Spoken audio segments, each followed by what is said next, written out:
আমি কোনবিলাক বিষয়ৰ ওপৰত আজিৰ আলাপ আলোচনা কৰিছোঁ সেই বিষয়ে তেখেতে ইতিমধ্যে আলোকপাত কৰিছে। অসম পুলিচক এটা দক্ষ আৰু প্ৰফেশ্যনেল ফ'ৰ্চ হিচাপে অসম পুলিচৰ যি সুনাম আছিলে সেই সুনামক আৰু এখোজ আগুৱাই লৈ যাবলৈ আজি আমি আৰক্ষী অধীক্ষকসকলৰ সৈতে দিনজোৰা বৈঠক অনুষ্ঠিত কৰিলোঁ আৰু আমি সকলোৱে তাত অংশগ্ৰহণ কৰিলোঁ। আইন শৃংখলা পৰিৱেশৰ পৰা আৰম্ভ কৰি অৰ্গেনাইজ ক্ৰাইমৰ পৰা ইণ্টেলিজেন্স গেডাৰিঙলৈকে অসম পুলিচৰ আওতাত পৰা বিভিন্ন বিষয়ৰ সম্যক আলোচনা আমি কৰিলোঁ। অসম পুলিচৰ SP সকলৰ এই যিখন কনফাৰেন্স আমি পাতিছোঁ এইখন প্ৰতি 6 মাহত অনুষ্ঠিত হ'ব। এইবাৰ কাজিৰঙাত অনুষ্ঠিত হৈছিলে। অহা নৱেম্বৰ ডিচেম্বৰ মাহত এই কনফাৰেন্সখন দুলিয়াজানত অনুষ্ঠিত হ'ব। DC সকলৰ লগতো প্ৰতি 6 মাহত এখন কনফাৰেন্স হ'ব। 15 আগষ্টৰ পৰা 30 আগষ্টৰ ভিতৰত ডিফুত প্ৰথম DC কনফাৰেন্সখন অনুষ্ঠিত হ'ব আৰু প্ৰতি 6 মাহত এবাৰ DC আৰু SP সকলৰ সৈতে আমি গুৱাহাটীত মিলিত হ'ম। অৰ্থাৎ SP হওক DC হওক তেওঁলোকৰ লগত আমাৰ দুবাৰ কৰি অৰ্গেনাইজ সেশন বা অৰ্গেনাইজ কনফাৰেন্স অনুষ্ঠিত হ'ব য'ত আমি বিভিন্ন ইস্যুবিলাক আমি ৰিজলভ কৰিম। অসম পুলিচত 10টা কমাণ্ডো বেটেলিয়ন আমি নিৰ্মাণ কৰিবলৈ সিদ্ধান্ত লৈছোঁ। ফেজিং কেনেকৈ কৰিব লাগিব তাৰ বিষয়ে DGPয়ে চাব আৰু এই বেটেলিয়নবিলাক ক্ৰিটিকেল জাগাত মোতায়েন কৰা হ'ব। অসম নাগালেণ্ড সীমান্তৰ যিবিলাক জাগাত আইন শৃংখলাৰ পৰিৱেশ আছে, আপোনালোকে জানে যে আমাৰ তিনিচুকীয়া জিলাত বিভিন্ন সেনচিটিভ এৰিয়া আছে য'ত বৰ্ডাৰ আউটপোষ্ট আছে, তাত আমাক পুলিচৰ প্ৰেজেন্স লাগে। BTRত আমাক পুলিচৰ প্ৰেজেন্স লাগে। হিলছ ডিষ্ট্ৰিক্টত আমাক পুলিচৰ প্ৰেজেন্স লাগে। গতিকে খুব স্পেচিয়েল কমাণ্ডো বেটেলিয়ন যাক NSGৰ লগত কম্পেয়াৰ কৰিব পাৰি, ঠিক সেই ধৰণৰ আমি 10টা commando battalion in days to time আমি ৰেইজ কৰিম। ৰেইজ কৰিব যাওঁতে এনেকুৱা নহয় যে 10,000 ল'ৰাক আমি একেলগে লৈ ল'লোঁ, ট্ৰেইনিংটো সম্ভৱ নহ'ব। So it will be directly the proportionate to the training capacity available in the country. অসমত নহয়, আমাৰ হাতত অল অভাৰ ইণ্ডিয়াতে পুলিচ একাডেমি আছে। আমি চবৰ লগত যোগাযোগ কৰি যিমান সোনকালে পাৰোঁ আমি 10টা কমাণ্ডো বেটেলিয়ন আমি ৰেইজ কৰিম। সাইমালটেনিয়াছলি আমাৰ থানাবিলাকত আপোনালোকে দেখিছে যে কেতিয়াবা পুলিচে 24 ঘণ্টাও ডিউটি কৰিব লাগে। So ideally at least we need 2 shift if not 3 shift. 3টা shift হলেতো খুবেই ভাল আৰু এটা শিফটে অফ টাইম পালে আৰু ভাল। ৰাতিৰ শিফট কৰা শিফটটোৱে নেক্সট দিনাখন মৰ্নিং, কিন্তু সিমানটো আইডিয়াল পজিশ্যনত যাব নোৱাৰিলেও থানাত যাতে 2টা শিফট ডিউটি কৰিব পৰাকৈ পুলিচ আৰু SI ইন্সপেক্টৰ থাকে তাৰ কাৰণে আমি আনাডাৰ ৰিক্ৰুটমেণ্ট ড্ৰাইভ আমি প্ল্যান কৰিছোঁ যিটো আমি এই বছৰতে আৰম্ভ কৰিম।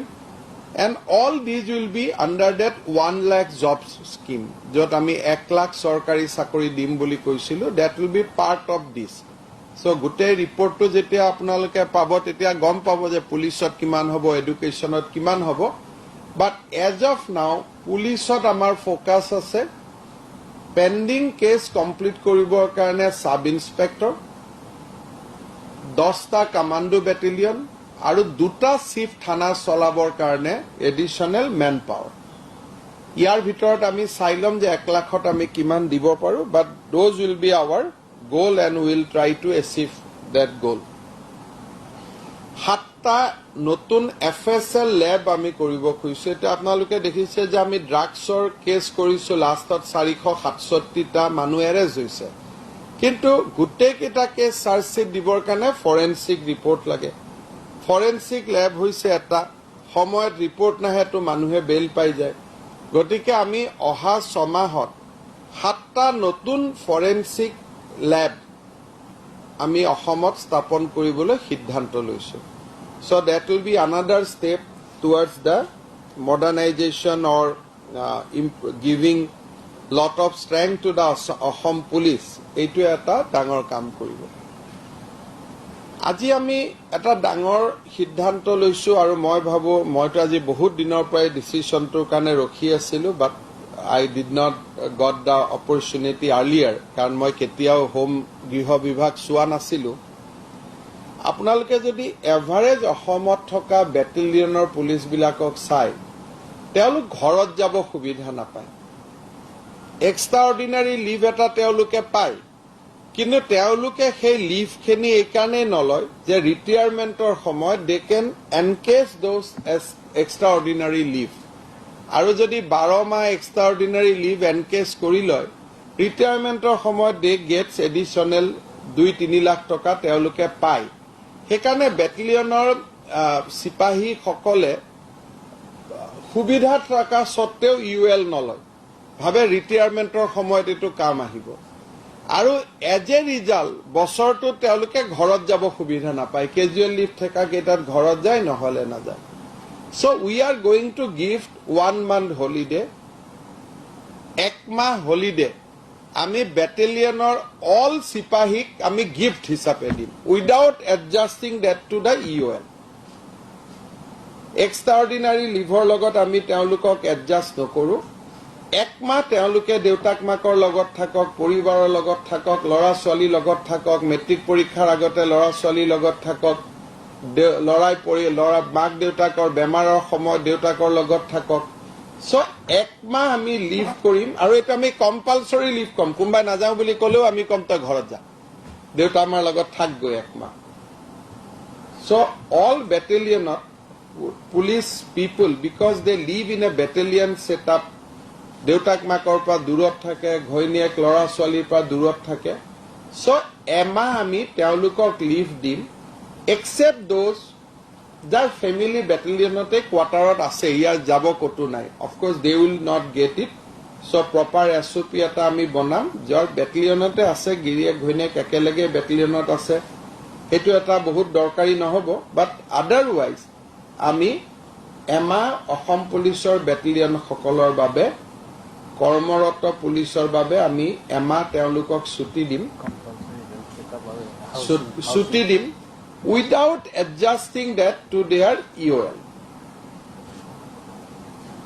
কোনো ইন্ডিয়াত কোনো গভৰ্ণমেণ্টে মই নাভাবো আজিলৈকে এটো কৰিছে বুলি সেকেন্ড আমি বছৰত এবাৰ তেওঁলোকক কম্পালসৰি হেলথ চেকআপ কৰা অল পুলিচ পাৰ্সনেল বহুত পুলিচে হেলথ চেকআপ কৰিব সময় নাপায় দিনে ৰাতিয়ে ডিউটি কৰি থাকে যেতিয়া হেলথ চেকআপ কৰে বাই দিস টাইম লিভাৰত ক্ৰিটিক্যাল প্ৰবলেম লাঙত ক্ৰিটিক্যাল প্ৰবলেম গতিকে 1 ইয়াৰত এবাৰ আমি হেলথ চেকআপ কৰিম 50,000 আমাৰ মানুহ আছে আমি কেনেকে কৰা উইল ক্ৰিয়েট দা মডেলিটি বাট 1 ইয়াৰত আমি এবাৰ তেওঁলোকক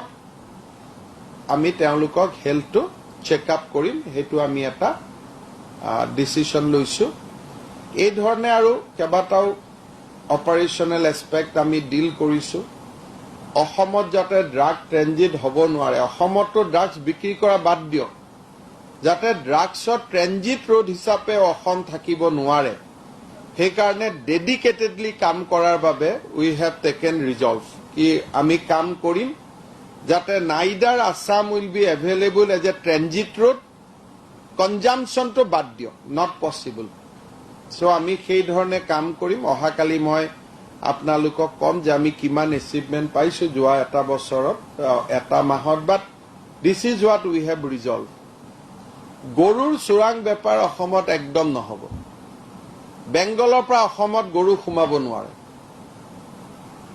উই হ্যাভ টেকেন দ্যাট ৰিজলভ যে পশ্চিমবংগৰ পৰা এই গৰুবিলাক বেসিক্যালি অসমৰ নহয় ইউপি বিহাৰৰ পৰা আহে য'ত যায় যেনেকে যায় যাব কিন্তু অসমৰ বাউণ্ডাৰীত তেওঁলোক সোমাব নোৱাৰিব Legally to প্ৰশ্নই নাই, illegally also they will not be allowed to enter. So in these two issues, when it comes to drugs and cattle smuggling, Assam police response will be very, very aggressive, zero tolerance, and will strike at the root.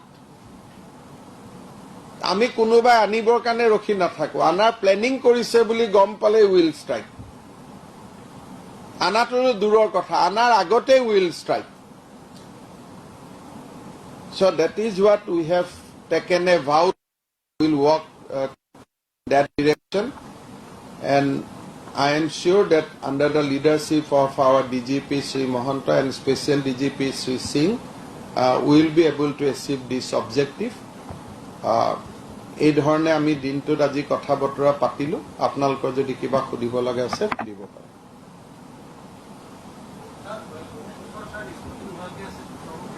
We have discussed these issues also. প্ৰায় 1,05,000 গোচৰ নিষ্পত্তি নোহোৱাকৈ আছে। তাৰ কাৰণে আমাক নতুনকৈ 2000 sub inspector ৰিক্ৰুটমেণ্টৰ আমি এটা প্লেনিং কৰিছো। ল অফিচাৰ ৰিক্ৰুটমেণ্টৰ কথা কৈছো। প্ৰসিকিউশ্যনৰ কাৰণে কনসালটেন্ট ৰিক্ৰুটমেণ্টৰ কথাও আহিছে। দিছ সাবজেক্ট হেজ বিন ডিছকাছ থ্ৰেডবেয়াৰ। গৈ পেলাই আমি কিছু ব্যৱস্থা গ্ৰহণ কৰিম।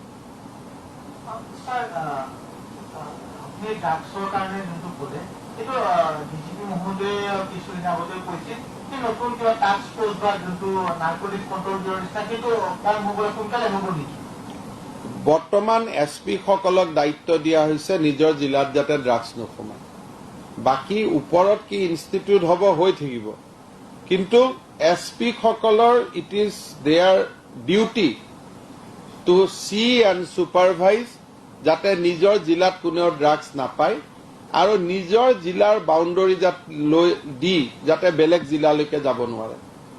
চ' ডেট সেইটো কাম তেওঁলোক এছপি সকলে কৰিব লাগিব। নিজৰ জিলাটো বিক্ৰী হ'ব নোৱাৰিব, নিজৰ জিলা পাৰ হৈ বেলেগ জিলাত যাব নোৱাৰিব। তাৰ কাৰণে ষ্ট্ৰেটেজিটো আমি তেওঁলোকক কৈছো কি কৰিব লাগে। বাট চ' ফাৰ এজ মানুহৰ লগত এইটোৱে কথা যে আপোনালোকে খবৰ পালে আমাক দিব, will strike at the root.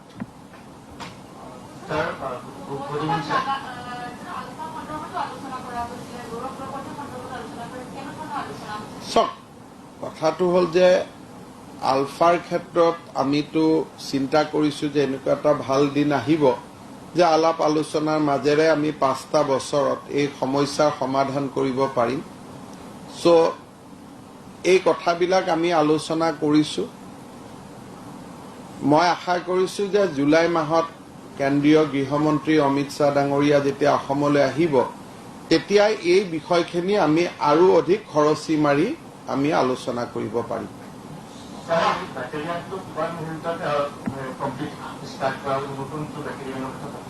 বেটেলিয়নৰ কাৰণে মাটি এলটমেণ্ট হ'ব লাগিব, বেটেলিয়নৰ কোৱাৰ্টাৰ বনাব লাগিব, ৰিক্ৰুটমেণ্ট হ'ব লাগিব, ট্ৰেইনিং হ'ব লাগিব। সীমাত কোনোতো সমস্যা নহয়। সীমাত মাজে মাজে সীমাটো উলংঘা কৰিব আহে, গতিকে আমি আমাৰ সীমাটো প্ৰটেক্ট কৰিম। বাকীতো আৰু একো সীমা সমস্যা নাই।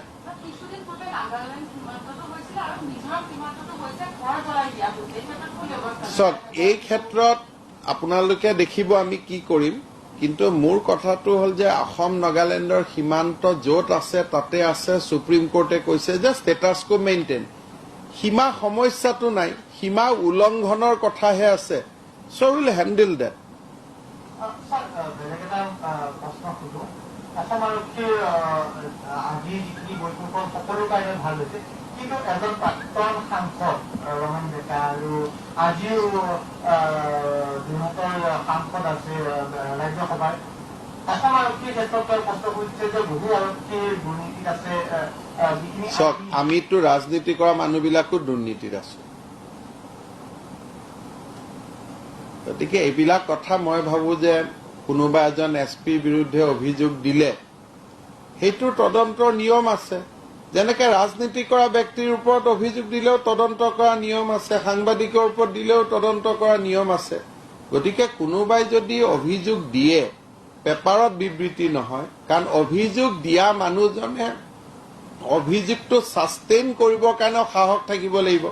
যেতিয়া তেওঁক উইটনেছ হিচাপে মাতিব তেওঁতো নিজৰ ষ্টেটমেণ্টটো ৰেকৰ্ড কৰিব লাগিব গতিকে কোনোবাই যদি অভিযোগ দিয়ে এই ক্ষেত্ৰত ব্যৱস্থা লোৱা হ'ব ভাল খবৰ স্যাৰ কোভিডৰ বিষয়ে আহিছো প্ৰথমবাৰৰ বাবে 3% তলত আহিছে পজিটিভিটি হাৰ সব কোভিডৰ ক্ষেত্ৰত আপোনালোকে ভাল বেয়া হিচাপ নকৰিব লকডাউন খুলি দিলে আকৌ বাঢ়িও যাব পাৰে বা 15 তাৰিখলৈকে ভাল খবৰ আকৌ 16 তাৰিখেও বেয়া হৈ যাব পাৰে গতিকে আমি এটা প্ল্যান কৰিছো ভ্যাকচিন আদিৰ ওপৰত অহাকালি আলোচনা কৰিম আল্টিমেট আনসাৰ ইজ ভ্যাকচিন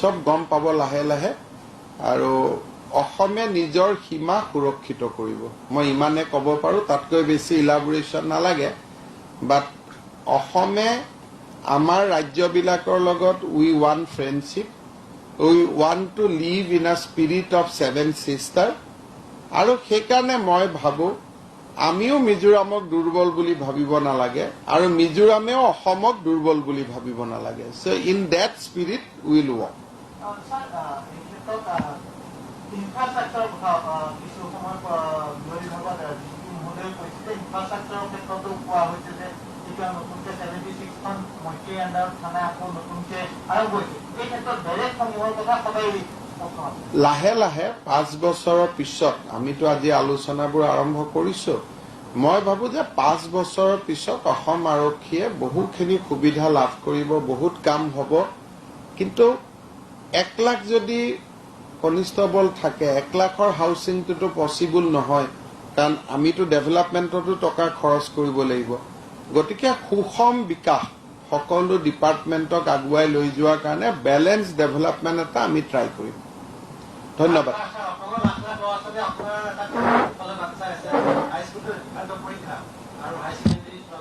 সব ষ্টুডেণ্টৰ কাম হ'ল পঢ়া ষ্টুডেণ্টে পঢ়ি থাকক না